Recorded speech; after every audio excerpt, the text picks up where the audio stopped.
Jonathan. If you were here in the beginning, he's the CEO of Demostack, and he is about to have a fireside chat with Udi from Gong on how to buy and sell to humans. So take it away, Jonathan. Thank you, Barry. And another great session. I hope everyone has enjoyed the day. I definitely learned a ton. And really great sessions. I feel we're going deep. We're not staying on the surface, which is always interesting. And a lot of different speakers with different point of views. I love some discussions I saw in the chat, so please keep that going. And a lot of you also added me on LinkedIn and gave me some feedback or comments, or said that the event's going great. So thank you for that as well. Really warms my soft entrepreneurial heart to hear feedback from real practitioners in the field.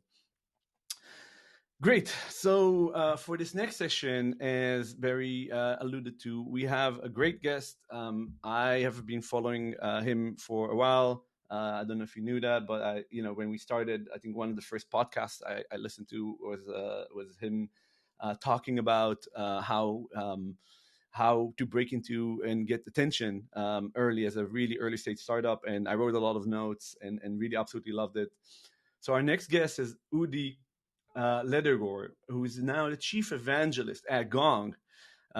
It's been 7 years now, which is amazing to be that long in an iconic company that has been, a phenomenal story in the go-to-market space, of course, and an iconic name. And Udi really was formative in shaping that iconic brand from the ground up. I think were you the first to join in the marketing capacity, Udi? Yes. I was marketer number 1, employee number 13 at Gong. So it's been quite the wild ride. So 5-time B2B startup marketing leader. Udi is also doing a lot of things besides just being in marketing and generating a lot of demand and making some noise. He's also an author, speaker, mentor, investor, and advisor, currently based in San Francisco. Udi, welcome to our Demo HQ event. Thanks for having me, Jonathan. I'm excited to be here today. Right. So actually when we were preparing for the talk, the hardest thing was to decide what to talk to you about, because I feel there's so much we could go and uncover. But our session today is really focused on how to buy and sell to humans, right? And what we mean with that is like, I'll paint the picture, and I really want your your opinion and views on this. So there's I see a lot of discussions on LinkedIn that get completely blown up and fiery, and hundreds of comments about how rough it is to buy software, today and since forever. And there's all these analogies of like, oh, imagine like what it would be like to buy a shirt. If buying a shirt was that hard, you come in, you want to buy a shirt, and people ask you questions, and you have to do a million things, and it takes time to book, and until someone returns to you and all that, and you kind of forget the person that's trying to buy. You make them miserable. And on the other hand, the other voices say like, hey, buying a shirt is not the right analogy to buying software. Software is expensive, software is complex, software is modular and connects to other things. Maybe buying a suit is actually a better analogy, because, if you say, I need a suit, and I just hand you a suit, and I didn't ask you if you're going to a funeral or a wedding, I might have completely missed the point, right? Or if you have a belt that you already bought, or shoes that you already bought, or I don't measure you up, and the suit is twice the size that you are. So, when kind of painting this landscape, how do you run a modern sales org while not, we're finding yourself between those two kind of perspectives? And remember, there's a human on the other side that's trying to buy software and trying to make a good decision. What is your perspective? First, now you got me worried that I wear the same suit for both funerals and weddings. So I hope I'm not upsetting anyone on either event. But if we set that aside, I think the buying experience and expectation has really evolved over the last few years. If you look 10, 15 years ago, we were all used to going to a store, driving to a mall to buy the simplest of day-to-day products. And then Amazon came and changed our entire life. And now we're all used to multitasking while playing with the kids, and with 2 clicks ordering whatever we want. And if it's not there the next day, we're disappointed. So that has changed consumer expectations forever. And another almost obvious reminder is that the same person who's ordering that thingamajig for their daughter with 2 clicks in the living room is the same person in procurement at HP the next day when you're trying to sell them. So they have the same expectations at this point. We're all humans. It's not IBM selling to HP. It's Sally selling to John. And John is the same guy who just bought it on Amazon with 2 clicks. So his buying experience has also changed. I think another huge shift happened in 2020, 2021 during the pandemic, where all these supply chain fixes came into our lives. That's when many of us shifted from going to the grocery store a couple of times a week to getting everything on Amazon Fresh or Instacart, and all the different vendors or stores that we buy from were scrambling to get better at that last mile delivery. And I think life is better for most of us since then. And we can now choose whether we still want to go back to the store or buy online. But going back to your analogies, I think there is a big difference between buying something that is a standard product where any sort of friction on the way is exactly that. It's just unnecessary friction, and where there's actually a tailored made experience. And I think that's where we're seeing B2B sales also kind of bifurcate. And there's more and more self-service, self-purchase, self-onboarding products that you can go and buy. If there's a simple product, if it's, I don't know, you give me an example, some simple software product that is really one size fits all. And I'll give you an example. So when I create videos, sometimes I want to create some fancy captions. So I use a captioning product, and it literally has like one plan. And I went and swiped a credit card. I didn't have to speak to a human. That was a perfect experience. That's exactly what I wanted. But then you go to, and so I think companies with products like that, they know that putting humans in the way of the buying experience is just going to be unnecessary friction. But then a lot of us are dealing with more complex enterprise software that requires an enterprise sales motion. Mm-hmm. And I think a good enterprise sales motion does still require a good amount of discovery. If you look at a product like Gong, which is not the most complex product in the world, but by now it is a pretty deep platform that has several modules and many use cases. I would never start by showing you a demo of start to finish everything the platform could do, because you and I will be much older when I'm done, and you probably won't want to stick around and buy the product by then. So I would start with asking you a few questions of what brought you here today, and what is your team currently struggling with, and are you more interested in prospecting or forecasting or coaching? And then I would focus my demo on what specifically interests you. And hopefully I'm actually excelling your buying experience and not adding unnecessary friction by doing that. I'll pause there. Yeah, no, that's a perfect example. Products, when we talk about products in the B2B space, we're talking about digital products. So they're abstract by nature, obviously. They're a bunch of screen, code, data that come together and usually do incredible things or solve big business problems. But humans are not built, a shirt you can try on, or a pair of shoes you can put on. So I don't need a lot of explanation. It's visceral. I put it on my feet. I feel it. I know what it is, if it fits me, and then I can make it a good decision. However, abstract products, and also ones that are complicated, like you say, if you would take me through a Gong introduction right now, we're talking about training, right? And it can be a month course, and I probably won't be done learning everything there is about your platform. So obviously that can be done.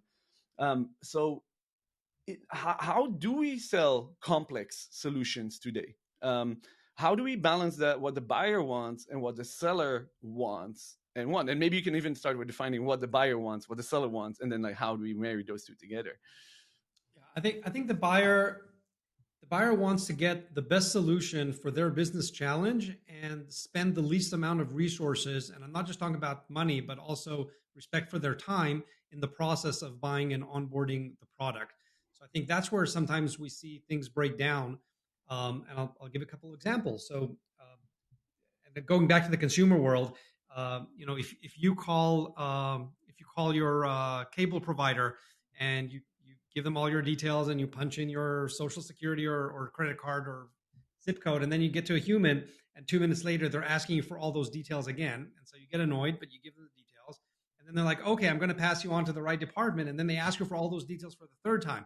We've all been there, right? That's a lovely buying experience.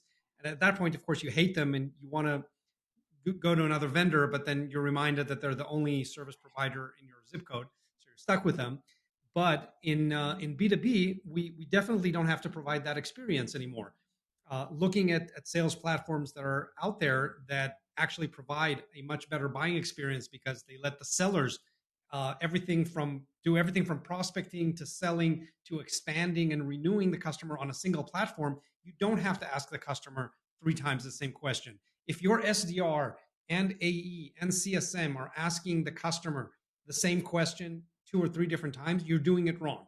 There's an app for that. There's literally solutions where every conversation that your team ever had with the customer can be captured and summarized, and it takes 5 seconds for the next person, whether it's the AE after the SDR or if it's the CSM after the prospect has bought, it takes them 5 seconds to get up to speed on what's happening in that account. What are the challenges? What are the things that were promised? What did the customer buy? What were they hoping to focus on? And so there's really no excuse for modern sales teams to not provide that sort of buying experience. Of course, in some cases where you're still using, your sales team might be using 15 different systems, providing that sort of buying experience is going to be much harder for them. But today, with the trend of consolidation into much larger, deeper sales platform, there's a solution for that problem as well. Okay, so we understand the buyer. You don't want to waste their time. As a seller, what do you want to achieve, and how fast can you do it if you do it right? So with the seller, here's one of the main areas of tension that we found through looking at our many thousands of customers and their billions of sales conversations. So there's a lot of tension because salespeople, and I'm bundling here SDRs together with AEs for this purpose, they realize that personalizing the buying experience is key to higher conversion rates, higher satisfaction rates from the customer side. So that's a no-brainer, you'd think, right? Why don't we just personalize ad infinitum to every buying experience? The problem is that many times that personalization effort is a significant effort, takes a lot of work, a lot of time, a lot of energy, a lot of resources that most salespeople just don't have. It's one thing if you're an enterprise salesperson, you have 3 accounts, you just own Google, Amazon, and AT&T. You have all the time in the world to personalize what they need. But if you're a mid-market or SMB salesperson and you've got 200 accounts in your book, you simply don't have that time. Or if you're an SDR, you might have 800 contacts you need to be prospecting with. You don't have time to do that manual effort of personalizing the prospecting. And that's where technology, and especially generative AI, is now coming to save the day, because it now allows a much better balance between efficiency and productivity on one side that we're all looking for, because we need to hit those 800 prospects with some message, and the hyper-personalization that we know the buyers are looking for and the sellers are craving as well. So hyper-personalization at scale is something that now is becoming a more viable option than ever before for sales professionals. Okay, super interesting. You touched upon a point I really wanted to kind of double click into, which is a personalization aspect, is kind of bringing humanity back. Remember, you talk to someone specific, like you said, Sally from IBM. You're not selling to IBM, and that's a part of like putting Sally in the center, thinking about her job, her career trajectory, and what she's trying to do for her team, and putting that in mind. So I love, maybe because before we go and discuss what personalization means, do you have any insights or data you can share with us about the impact of personalization? If I didn't have that data, I probably wouldn't be working at Gong. So yeah, of course I have the data. Thanks for asking. So here's the fascinating thing we found in a recent research. We analyzed many thousands of SDR and AE emails that were meant to prospect. And we looked at thousands of emails of the different approaches that they took. And we used our AI and proprietary large language models to classify those and try to understand whether they're patterns, and if they're patterns, are there winning patterns? And I'm glad to report that we found both. We found that there are patterns, and we roughly categorized all these thousands of different prospecting efforts into just 4 ways that are the broad categories of how you personalize a prospecting email or outreach. And then we looked at their efficacy but not overall, but based on different personas and seniority. So I'm going to try and wrap it up in like 2 minutes because I don't want to hijack the whole conversation. But when I'm done with this, I will also post a link in the chat, if that's okay, for those in the audience who want to read further about this research and maybe take it back to their teams, because there's some really, really good insights there. But here's a couple of highlights. So first, we found that despite all the different ways that you can personalize an email or prospecting email, there's really just 4 different ways that people choose from. The first one is individual based. And individual based are the types of emails that start with, "Hi, Jonathan, I saw on your LinkedIn profile that you like bananas. We have that in common." The second type of personalization is company based personalization. And that might look like, "Hey, Jonathan, I read in your last earnings call report that your company is focused on international expansion this year. Let me tell you how I can help with that." So that is company personalization.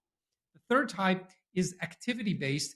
And those types of emails are either in reference to an event that you attended or a white paper you downloaded for a website. So it can be like, "Hi, Jonathan, I noticed you attended our Demo HQ day yesterday. I hope you got value from Udi's session. And if not, here's a coffee voucher to compensate you on it." And then the third type of personalization is industry based. And that might be, "Hey, Jonathan, we've been working with 3 of your competitors in your space, and we've shown them 4x ROI. We'd love to do the same for you." Those are the main 4 types of personalization: personality based, company based, activity or event based, and industry based. Now, here's a really interesting insight, and I'll just focus on the first 2 for a minute because there's a time and place for each of the 4. None of them are bad. But here's the thing. If you are trying to get to a VP or a director and above decision maker, it turns out that despite many of the emails that folks like me and you receive being personal based or personality based, those are not very effective for high level managers or executives. And it turns out that the company personalization is 3 times more effective with executives. So if you want to get my attention, and I'm an executive at Gong, you should write me and talk to me about one of our company business goals that you're going to help me achieve, because I'm way more caring about that right now than whether I like bananas or which sports team I played on. Spoiler, I never played on any sports team. But that's the type of personalization you want to use with executives. And then the second insight that we found, which by this point might sound almost obvious from what I just said, is that if you're trying to get to lower level people, managers and below, individual contributors, they will care a lot more about the personal based personalization efforts than about the company based, because they're probably earlier stages of their career. They are still concerned about their own life goals and career goals. And so by speaking to them in that language, you're going to get a 3 times higher response rate than if you focused on company goals, which to most of them just seem over their head at the moment. So I'm going to pause there because there's lots more interesting stuff. And I just posted the link in the chat for those of you who want to continue reading later. Oh, fantastic. Thank you for that. So, even in this little example, right, it seems like you found a big delineation between 2 types of people and how you should approach each one of them. But this was only pretty much, this is one stage of the funnel, right? This is just the outreach, and already like personalization is like, okay, there are 4 types of categories, 2 different types of users need probably 2 different types of personalization. How do you scale this? And how do you also carry this throughout the stage? So obviously, if say they book a meeting based on, the better emails I write and the better targeting I do using your platform, and then I get those people pulled in, and then they come in, and then the organization has amnesia. They doesn't remember all the stuff, and the SDR just booked a meeting and they just treat it as a meeting. Maybe they read the notes, maybe they don't. How do we carry it throughout the funnel? That's where it really gets challenging, Jonathan. And I think there is room for both our own sales team and other sales teams to improve the process that happens at that point. Because, if you take a busy salesperson who might be doing 5 demos a day, and I know sometimes they have even busier days than that, getting up to speed, it's easier than ever to get up to speed on what the customer wanted or why they're coming in if you use a system like Gong. But even conducting that discovery and demo meeting in a way that is touching on all the important points to the customer without making her feel like she's going through an inquisition and asking too many questions, but really showing her the things that interest her. That's still a challenge for most sales teams. Mm-hmm. And do you think obviously from a Demostack perspective we care a bit about demos? Do you think personalization carries out into the demos, and should it? Does it help to have personalized demos and kind of carry that onward, or does it stop at any point in the sales cycle? What is your view? I'm sure it does, and I'd refer back to you to find the data on this, because my expertise is on the prospecting and deal closing, but on the demo stuff, I think that's definitely in your area of expertise. But my experience would say that absolutely personalizing the demo is really important. Today, the best salespeople give a better demo than the average salespeople, and I'm sure with technologies like yours, we could help even average salespeople give better personalized demos. I see how important that is, and when I'm brought in to help with deals, and I do many executive alignment calls, talking with both CMOs and CROs, and showing them how I, as an executive, used Gong for our strategic priorities. I still have to put in a fair amount of work to understand what challenges the customer has that I can use to personalize the demo or the presentation that I'm giving them. So any technology that can help us do that, because I know it has a massive impact on the satisfaction of the customer in that call and their likelihood to continue, that would be a huge help. Mm-hmm. And oh yeah, I see just Barry posted that we had a customer actually report an 8% increase in win rate with simple customization that they added to the platform, Gainsight, which we also talked in one of our events today. So I think it's definitely there. It's hard to compare apples to apples. I think if you ask me like how we measure it, it's easy to me put big numbers, and but the measuring part is sometimes tricky, and comparing apples to apples is hard. And I think that's like one of the big challenges we are looking at. Like, how do you standardize? Because people now can build demos, but how do you make sure that your reps deliver the demos in a way that's comparable? Because you can have a demo that you built for both, but one is not showing half of it and the other is. So who's giving a better demo? Maybe not showing is actually the better piece, but how do you uncover that? So I can guess that's like our world of challenges. But to your point before, I think personalization carries through. I don't see why it would stop in the marketing world, where my previous company was, in conversion optimization. It was everything. So does it suddenly stop? I know.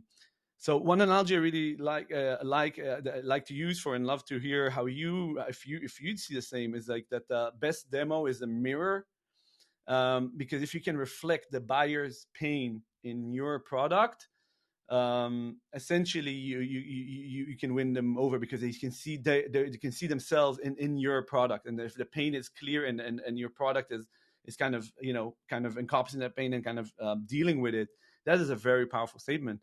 100%. 100%. There's, in consumer behavior, there's the effect known as the cocktail party effect. For those who aren't familiar with it, the hypothesis, which has been proven, shows that even if you're in a very noisy cocktail party, but somewhere in a conversation across the room, someone mentions your name, you will hear that word. Even if you didn't hear any other thing that they said, you will hear that they mentioned your name. You're like, your ears perk up, because that just goes through the noise. And to bring that back to the business world, every experienced salesperson knows that before they get on a call, they will slap the customer logo on their presentation deck, because there's nothing that a corporate buyer loves to see more than their logo customized on something. And as a CMO, whenever someone tries to sell me anything from a sports sponsorship to a stadium naming right, they will send me a customized photo with Gong's logo on jerseys and cars and stadiums and airplanes and you name it. I've received it, and I've got to admit that it works. I mean, I take some of the best of that and I send it to my CEO, because I know he loves seeing Gong's logo on airplanes and stadiums as well, even if we don't buy them just yet. And so if you had a way, and I'll give one more example. When I, again, speak with CMOs and I know they're trying to measure the impact of the new messaging that they just rolled out, I will make sure to find out what new product they just launched and use that in my example to describe and demonstrate how they could find the impact of the new talk track about their new product in my software. And that has such massive impact on the way that they engage with the conversation, because they can really see their problems being solved in real time. So 100% agree with what you just said, Jonathan. And the more we can automate some of that work, the more effective our demos are going to be.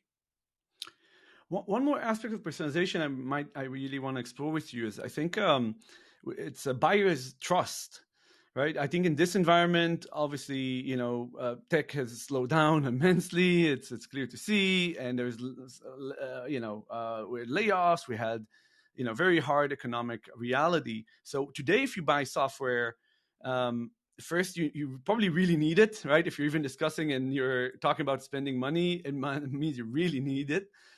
And two, your job might be on the line. Hey, if you don't solve this problem, you can't. It's not like before. It was like, oh, it's a growth project. Let's be adventurous. Today, the money matters. A big decision committee. Everything goes to the CFO.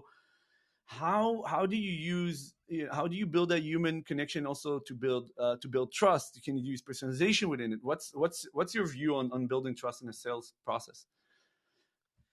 Building trust in the sales process. So that's kind of a big one, and I know we don't have a ton of time, but maybe I'll give a fun kind of left field example of that. So in a research that we did a couple of years ago, we were labeling millions of sales calls. We found that salespeople who swear and curse on their sales calls have an 8% higher win rate. I'll say that again. Salespeople who swear and curse on sales call have an 8% higher win rate. Damn. And we were very curious, right? That's the shit. We were wondering how the hell could this be possible? And we dug further into the data. And if any one of the listeners here today has read Chris Voss's book, Never Split the Difference, that would give you a clue to what we found. We found that when salespeople use swearing as a mirroring technique of their customers, that actually increases win rates considerably and in a very statistically significant way. So we looked at different cases. If the salesperson starts randomly using swear words without being triggered by the customer, that's going to show a very slight increase in sales rates. If the salesperson lets the customer use that language but does not respond in the same kind of language, that's going to increase the win rate a little bit more. And if the salesperson waits for that trigger and sees the customer dropping a F-bomb or using the S word and then starts speaking in that same language, that's where you maximize the increase in win rate up to 8%. And it's just a beautiful mirroring technique, which is another way of building trust and rapport, just like all of us were taught to mirror the body language of your counterpart. If you're in an interview or a sales process and someone is crossing their hands or opening their arms, if you do the same, they feel like you're more like them. You just instantly created a natural bond, and they will want to continue the conversation. You will get that next call with them. And so using the same kind of language, even if it's a bit off-colored at times, creates the same effect. So I know you weren't expecting that answer, but there's a new way for everyone here to try trust right after this call. You heard it here, folks. You got to curse a little bit to build that trust. But in all seriousness, I can see that. I think there's a lot of dynamics of buyer seller. And I think the cursing is one of the things that you said, the mirroring that can really, that it can shift that dynamic around of like, oh, I'm trying to sell you something and you're, and like push you something versus like, we're all human beings. We're all human beings. We're doing it together. You need something, you need to be successful. And for me to be successful, I need you to be successful. I think that dynamic is really, really powerful.